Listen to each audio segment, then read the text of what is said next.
ओम नमो भगवते वासुदेवाय। आज हम इस वीडियो में पुरुषोत्तम मास महात्म कथा अध्याय 21 का श्रवण करेंगे। तो चलिए वीडियो को स्टार्ट करते हैं। सनातन धर्म की दिव्य परंपरा में पुरुषोत्तम मास को साधना, भक्ति और आत्मशुद्धि का सर्वोत्तम काल माना गया है। यह मास भगवान श्री हरि की विशेष कृपा का प्रतीक है, जिसमें किया गया प्रत्येक शुभ कर्म अनेक गुना फल प्रदान करने वाला है और साधक के जीवन को पवित्रता से भर देता है। पुरुषोत्तम मास महात्म कथा अध्याय 21। वाल्मीकि मुनि बोले, हे राजन, अब मैं तुम्हें पुरुषोत्तम मास की एक अत्यंत पवित्र और रहस्यमयी कथा सुनाता हूँ, जिसे सुनकर मनुष्य का जीवन धन्य हो जाता है। प्राचीन समय में एक जिज्ञासु राजा ने मुनियों से पूछा, हे महर्षियों, भगवान की पूजा का सही स्वरूप क्या है? किस प्रकार की पूजा करने से भगवान वास्तव में प्रसन्न होते हैं? तब मुनियों में श्रेष्ठ वाल्मीकि जी मुस्कुराते हुए बोले, हे राजन, केवल प्रतिमा स्थापित कर देना ही पर्याप्त नहीं होता। जब तक उसमें विधि पूर्वक प्राण प्रतिष्ठा न की जाए, तब तक वह प्रतिमा केवल धातु के समान ही रहती है।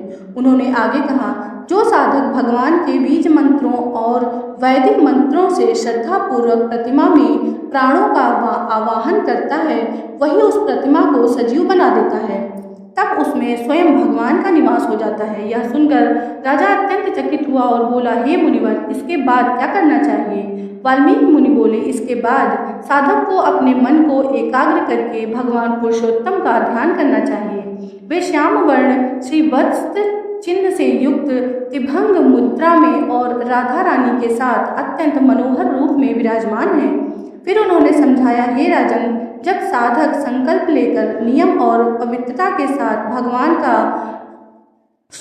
पूजन करता है, तब वह भगवान के अत्यंत निकट पहुंच जाता है। वह उन्हें आसन देता है, चरण धोने के लिए पाद्य अर्पित करता है, आचमन, स्नान, पंचामृत से उसका अभिषेक करता है। फिर उन्हें वस्त्र, चंदन, पुष्प, धूप, दीप और नैवेद्य अर्पित करता है। मुनि ने आगे कहा, जब भक्त प्रेम पूर्वक भगवान के अंगों का पूजन उनके विभिन्न नामों से करता है, तब उनका हृदय पूर्णतः भक्ति में डूब जाता है। इसके बाद वह आरती करता है, प्रदक्षिणा करता है और भगवान की स्तुति करता है। राजा ने विनम्रता से पूछा, हे प्रभु, यदि पूजा में कोई त्रुटि हो जाए तो?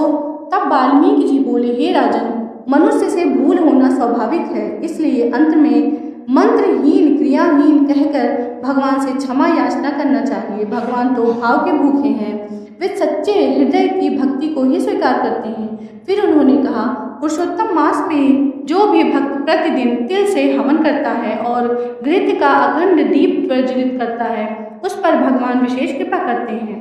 अंत में वाल्मीकि मुनि ने कहा, हे राजन, जो मनुष्य इस पवित्र पुरुषोत्तम मास में श्रद्धा, नियम और भक्ति के साथ भगवान श्री कृष्ण का पूजन करता है, वह इस संसार में सभी सुखों को भोग कर अंत में परम धाम को प्राप्त करता है। यह सुनकर राजा का हृदय भक्ति से भर गया और उसने निश्चय किया कि वह भी पुरुषोत्तम मास में विधि पूर्वक भगवान का पूजन करेगा।